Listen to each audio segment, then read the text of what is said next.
Coucou tout le monde, on se retrouve pour une nouvelle vidéo et cette fois on se retrouve pour une FAQ parce que j'ai quand même pas mal de questions qui reviennent et puis ça nous permet d'échanger. Oui, je sais, on a encore changé de décor, mais il est hors de question que je tourne une vidéo sur les cons. Je vous rappelle que tu fais quand même 30 saludés. Donc pour ma santé et pour la vôtre, on va la faire dans le salon. Et puis c'est vrai, on est bien ici, non? Petit. Comment ça s'appelle déjà? Petit quoi? Comment ça s'appelle? Petit canapé. Ça y est, j'ai trouvé. Petit canapé en velours qui se font bien dans le décor. Bref, on n'est pas là pour ça. On commence tout de suite avec la première question. On en a déjà brièvement parlé par message, cependant, quelle divinité vénères-tu, pries-tu en dehors des quatre? Pour ceux qui sont là depuis le début, c'est pas nouveau. Si je suis amenée à prier, ça sera le plus souvent Hécate, Aphrodite. Et ça, je suis pas étonnée si beaucoup ne le savent pas parce que j'exprime pas forcément sur les réseaux une divinité en plus qui ressemble pas mal à Perséphone. Elle s'appelle Athégina, c'est une divinité ibérique, pensez, mais si jamais ça vous intéresse, je peux vous faire une aparté sur les divinités ibériques. Elles sont semblables aux divinités grecques et romaines. Les divinités ibériques, c'est les divinités de la péninsule ibérique, y compris donc le Portugal. Étant portugaise, c'est à cause de ça en fait que je me suis intéressée aux divinités ibériques. Donc si vous voulez, en commentaire, vous me faites un petit message et puis je pourrais faire une aparté sur les divinités ibériques. Vous verrez qu'il y a beaucoup de similitudes avec les divinités grecques. Deuxième question. Comment ton cheminement avec Aphrodite a-t-il commencé?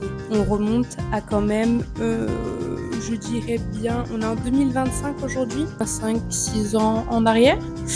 Ton chemin avec une divinité commence pas forcément en lui faisant des autels ou des offrandes.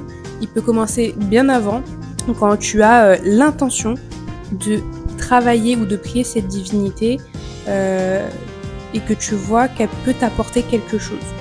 Donc moi, ça a commencé il y a 5-6 ans à peu près, j'arrive jamais à me resituer. Et c'est en partie parce que je commençais réellement à me poser des questions sur ma spiritualité, parce qu'il fallait que je me reconcentre et que je me reconnecte avec moi-même.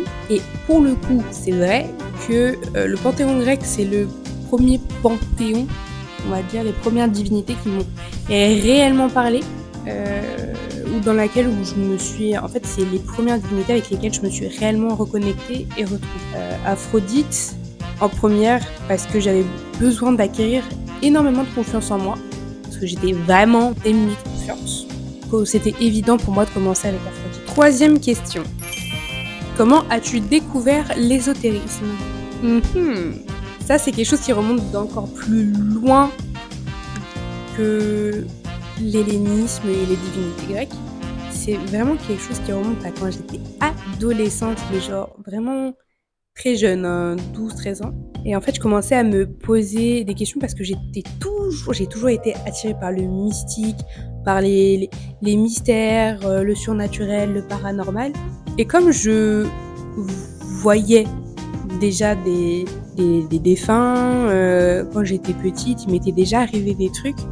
Pour moi, c'était le cheminement normal pour moi à prendre pour développer tout ça, parce que j'avais pas envie de laisser cette capacité derrière moi. Je voulais l'emmener avec moi dans mon futur. J'ai toujours été comme ça, et puis on va dire que j'ai une famille et qui n'a jamais été ouverte là-dessus. Très vite vu qu'il y avait quand même des signes, les pendentifs, les discussions avec ma grand-mère, le tarot de ma mère qui est aujourd'hui mon tarot, et toutes ces choses en fait ont fait que ça m'a amené à ce que je suis aujourd'hui. C'était un cheminement littéralement normal. On dirait qu'il avait été déjà tracé pour moi, enfin, vraiment. C'est cela, oui. Vous avez pas l'impression d'être avec moi là, comme ça? On n'est pas bien ensemble? On passe à la 4e question, les gars.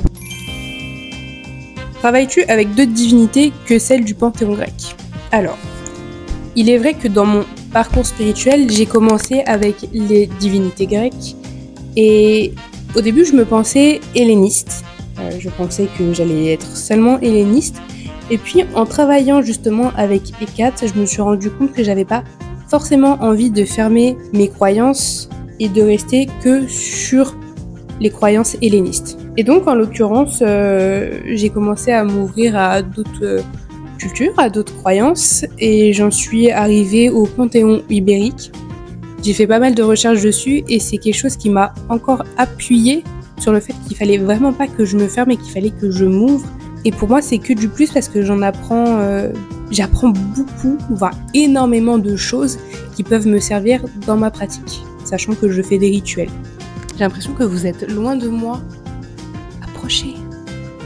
Je mords pas. Venez. Voilà. On n'est pas bien là? Voilà. On passe tout de suite à la 5e question. Comment as-tu découvert cet univers? Désolée, je suis nouvelle, alors je ne sais pas trop. Ok, merci pour ta question. Disons que j'ai découvert l'univers un peu par hasard, mais j'avais l'impression qu'on m'avait semé des indices sur ma route. Pour vous la faire courte, au tout début, ce qui m'a vraiment mis sur la piste, déjà étant très attirée par le domaine, comme je vous avais dit, j'avais déjà la capacité de ressentir les esprits, de les voir, donc j'ai développé ma capacité avant de fermer mon 3e œil comme une gogole. Je sais même pas comment j'ai fait, je vous jure, je ne sais pas. Ou alors peut-être que j'ai été moins attentive à tous les signaux qu'on pouvait me mettre sur ma route. Donc il y avait déjà ce fait-là, et puis le fait qu'aussi on m'offre des pendentifs quand je suis petite avec des pentacles dessus. Tu commences à vite faire des recherches dessus parce que la personne qui te le donne est très croyante. Tu te dis, mais sachant que c'est les personnes qui confondent le pentagramme, qui pensent que c'est lié au diable, etc., tu te dis, c'est bizarre quand même. Donc j'ai commencé à faire des recherches là-dessus, puis le fait aussi que un jour, en fouillant un peu chez mes parents, j'ai découvert un tarot, et je me suis dit, j'ai peut-être loupé une histoire, ou j'ai peut-être loupé quelque chose, un train, un épisode, je ne sais pas, un film peut-être. Et en parlant avec ma mère aussi a toujours été très attirée, elle aussi, par ce domaine. Donc au final, son tarot est devenu mon tarot. Elle avait pratiqué un peu quand elle était adolescente, et puis elle avait fini par arrêter, et puis en fait c'est moi qui ai pris le relais avec son tarot. Aujourd'hui c'est toujours mon tarot, c'est celui avec qui je pratique le plus, avec lequel je travaille beaucoup. Ceux qui m'ont déjà demandé des tirages ont déjà vu mes cartes. Ils les revoient à chaque fois qu'ils me demandent des tirages. Mais ouais, on va dire que ce sont des indices qui m'ont mis sur la route de l'ésotérisme et de cet univers. Et puis le fait aussi que je manipule énormément les plantes avec ma grand-mère. C'est pas quelque chose que je faisais forcément quand j'étais petite, parce que je comprenais pas en fait le délire avec les plantes. C'est quelque chose que j'ai développé en grandissant. Et du coup, je me suis mise à manipuler les plantes énormément. Et en fait, j'ai commencé à me renseigner sur les plantes et leurs vertus. Et donc du coup, j'ai commencé à réellement m'intéresser aux effets psychiques et spirituels des plantes. Et puis après, c'est un engrenage. Tu cherches toujours à en apprendre plus, à en savoir plus. Et c'est comme ça que de fil en aiguille, je suis devenue ce que je suis devenue. On passe à la prochaine question.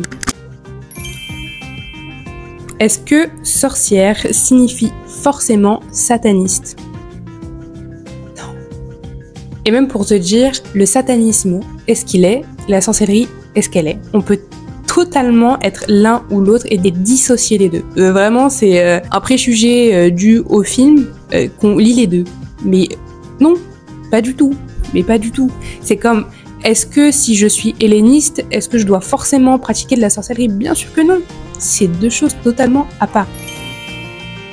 Avec l'expérience que tu as aujourd'hui, est-ce qu'il t'est déjà arrivé un truc de ouf?